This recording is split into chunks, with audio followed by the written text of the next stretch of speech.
Radhe Radhe to everyone. So, welcome to you all. Here we are solving NEST PYQs. So, our first question is for m and n belonging to integers, the function f(m)n z to z, the function is given by this. ठीक है, for all x belongs to integer, f be the collection of such functions. Okay, तो every element, अच्छा bijective injective ये सब इसका हमें check करना है. तो हमारे पास फंक्शन ये गिवन है. Let us check the conditions for injectivity, है ना. पहले हम वन वन चेक करते हैं इंजेक्टिव है कि नहीं, ये हम यहाँ पे चेक करते हैं चीज़. ठीक है, तो अगर मैं यहाँ पे राइट x1 और x2, मतलब m x1 plus n equals to m x2 plus n. तो अगर मेरा जो m है, if it is not equals to zero, then I can write ये x1 इक्वल्स टू x2 हो जाएगा. Now if m is zero, अगर ये ज़ीरो है तो फिर मेरा जो f ऑफ x है वो तो क्या हो जाएगा, n हो जाएगा. मीन्स अ कांस्टेंट, एक कांस्टेंट हो जाएगा. और ये कांस्टेंट है तो ये तो कभी वन वन होगा ही नहीं. फिर तो इंजेक्टिविटी आपकी कैंसिल ही हो जाएगी, है ना. तो अगर आप इस कंडीशन में, तो हाँ ये इंजेक्टिव हो जाएगा. लेकिन अगर m आपका ज़ीरो हो गया तो ये इंजेक्टिव कभी नहीं होगा. तो कहीं ना कहीं मतलब एक कंडीशन मिल गई कि m इक्वल्स टू ज़ीरो पे ये नॉन कांस्टेंट. तो यहाँ पे हमारा लिखा है कि एवरी एलिमेंट तो नहीं हो पाएगा, क्योंकि अगर बाइजेक्टिव तो तभी होता है ना वन वन ऑन टू दोनों. तो एक कंडीशन तो मिल गई कि भाई यहाँ पे तो इंजेक्टिव नहीं हो पाएगा. अब हम चेक करते हैं सर्जेक्टिव के लिए कि सर्जेक्टिव क्या हो सकता है. तो नेक्स्ट विल चेक सर्जेक्टिव. तो सर्जेक्टिव में हमारा, अगर हम यहाँ पे ये लिख देते हैं y equals to m x plus n, तो यहाँ से x क्या आ जाएगा, y minus n over m. तो यहाँ पे अगर इसको सर्जेक्टिव होना पड़ेगा क्योंकि इंटीजर है ना, इंटीजर ये आएगा. तो m क्या है हमारा, it must be plus minus one, क्योंकि वो डिवाइड करना चाहिए ना फिर, है ना. अगर आपका रैशनल नंबर पॉइंट्स पे आ गया तो फिर तो गलत हो जाएगा, बिकॉज हमारी कोडोमेन तो z है. तो जब यहाँ अगर m आपका प्लस माइनस वन है तो ये सर्जेक्टिव हो जाएगा. लेकिन अगर m जो है आपका वो प्लस माइनस वन नहीं हुआ तो उस केस में वो सर्जेक्टिव नहीं होने वाला है. तो प्लस माइनस वन होगा तब तो सही है, बट ये नहीं होगा तो दिक्कत हो जाएगी. तो फिर आपका अगेन देखो, सर्जेक्टिव के लिए भी कंडीशन आ गई कि m को प्लस माइनस वन होना है, और इंजेक्टिव के लिए आ गई कि m को क्या होगा, आपका जो है वो नॉट इक्वल्स टू ज़ीरो होना चाहिए. तो हमारे पास आ गया कि जो m है, क्या क्या कंडीशन आ गई कि जो m है वो ज़ीरो जो है वो नहीं होना चाहिए बाइजेक्टिव के लिए, और m को आपको प्लस माइनस वन ही होना होगा. ठीक है, तो दिस क्लियरली शोज कि सारा तो नहीं होगा, नो भी नहीं हो सकता, क्योंकि कुछ कंडीशंस के लिए तो ये होगा. हैज़ ओनली फाइनाइटली मैनी, तो हम फाइनाइटली मैनी भी नहीं बोल सकते क्योंकि हमारे पास ऐसे बहुत सारे नंबर आएंगे. तो यहाँ पे B option is correct option, true. ठीक है, next is our P and Q be the point of intersection of the hyperbola और line. Zero and A be the point where perpendicular bisector of the segment meets the y axis. तो a equals to, तो हमारे पास ये दोनों दिए हैं x square minus y square equals to 5, और ये है 2x plus y equals to 5. So इन दोनों को जब हम यहाँ से सॉल्व करेंगे तो हमारे पास इक्वेशन क्या बन जाएगी, 3x स्क्वायर माइनस 2x. आप सब्स्टिट्यूशन से कर सकते हो इसको.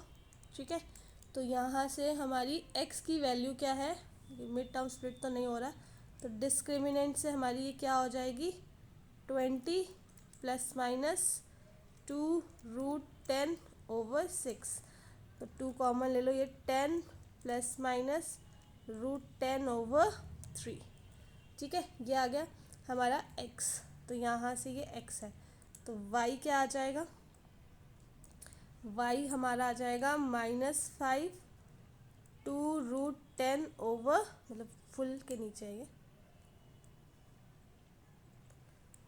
ये 3 था यहाँ पे, ये आ जाएगा -5 -2√10 ओवर 3। ठीक है, तो ये जब हमारा, यहाँ लिख देते हैं x और y, तो x जब आपका प्लस है 10 प्लस √10 ओवर 3, तो ये आ जाएगा -5 ओवर 3। ठीक है, जब आपका x है माइनस, प्लस माइनस √10 था ना, माइनस है, तो वहाँ पे आपका जो y है वो ये आ जाएगा।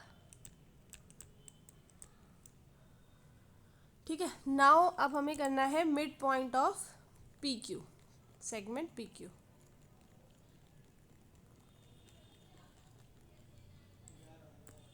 है ना, तो ये आ जाएगा आपका mid point of segment P Q. तो ये आपका x1 है, ये आपका x2 है, ये y1 है, ये y2 है, तो ये हो जाएगा x1 प्लस x2 ओवर 2 और y1 प्लस y2 ओवर 2।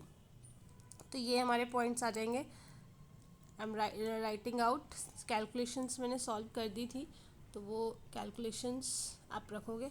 ठीक है, तो ये हो गया। नाउ अब हमें निकालना है कि perpendicular bisector with y axis, है ना। तो यहाँ पे हमारा ये बन जाएगा, मिड पॉइंट हमने निकाल दिया इसके, और ये पास करेंगे पॉइंट से। लाइन का जो स्लोप है, इस लाइन का जो 2x plus y equals to 5, तो इसका जो स्लोप है वो स्लोप हमारा -2 आ रहा है। ठीक है, तो परपेंडिकुलर स्लोप क्या हो जाएगा, परपेंडिकुलर स्लोप हो जाएगा 1/2।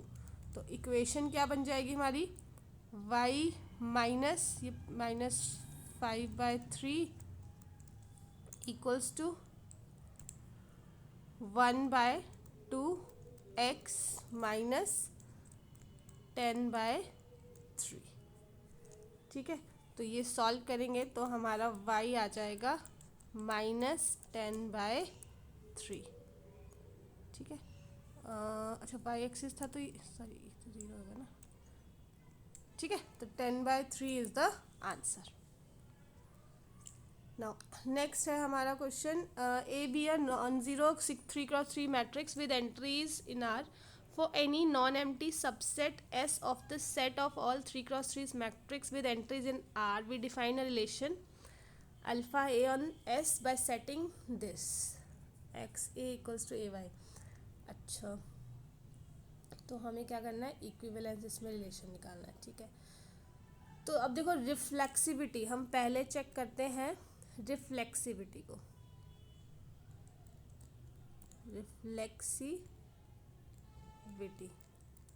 तो रिफ्लेक्सिविटी में हमारा फॉर ऑल फंक्शन, तो उसमें हमें क्या, अगर हमें देखना है x a equals to a y, तो इसमें कंडीशन होल्ड करती है इफ़ एक्स कम्यूटिंग विद ए।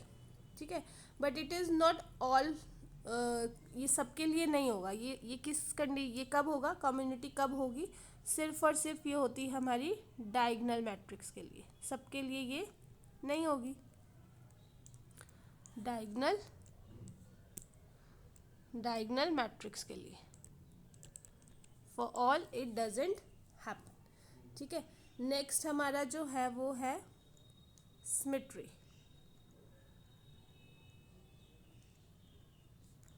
तो सिमेट्री जो है वो हमारी इम्प्लाई करेगी कि x a equals to a y.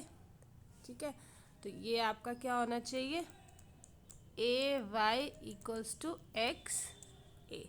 ठीक है, तो इसका मतलब कि हमारा जो है ये सिमेट्रिक मैट्रिक्स, ठीक है, ये हमेशा आपका क्या करता है, सिमेट्री रहता है हमेशा ही। ठीक है, कॉम्यूटेटिव हो जाता है हमेशा ही। Now next is transitivity. तो ट्रांजिटिविटी जो होगी उसको हम कैसे लिख सकते हैं, वो हमारी हो जाएगी x ऑफ a इक्वल्स to a y and y a equals to a z. तो ये क्या कंट्रीब्यूट करेगा, x a a is a a y, ठीक है, विच सिंपली से कि x a equals to a z, ठीक है। तो ए इन्वर्टिबल होगा, ए इन्वर्टिबल होना इसमें बहुत ज़रूरी है। तो अब इसमें देखो हमारे पास ऑप्शन देखो कि फॉर और एनी सबसेट, पर एनी सबसेट तो नहीं, क्योंकि रिफ्लेक्सिविटी सबके लिए होल्ड नहीं करेगी, हमने बताया कि फॉर एनी नहीं होगा।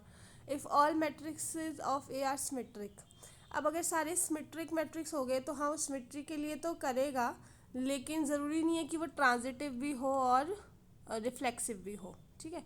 तो सिमेट्रिक के लिए तो सही है, लेकिन नहीं। इफ़ इट इज़ सिमेट्रिक तो ये भी डिपेंड करेगा, क्योंकि सिमेट्री हमेशा ऑलवेज गारंटी नहीं करती है, ठीक है। वो डिपेंड करेगा कि जो कॉम्पिटिटिव होगी सिर्फ वही।